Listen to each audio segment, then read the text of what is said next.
दोस्तों, कहते हैं हर दरिया में सिर्फ पानी नहीं होता। कुछ दरिया ऐसे राज छुपाते हैं जो सामने आ जाए तो इंसान अपने आप को आईने में भी नहीं पहचान पाता। एक लड़का था जो आधी रात दरिया के किनारे गया।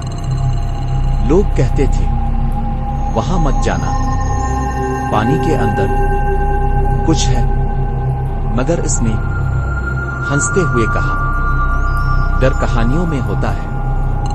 अगले लम्हे इसने देखा पानी के अंदर एक सीढ़ी, और सीढ़ी के आखिर में एक लड़की जिसने बस इतना कहा, जो सच देख ले वो वापस नहीं जाता।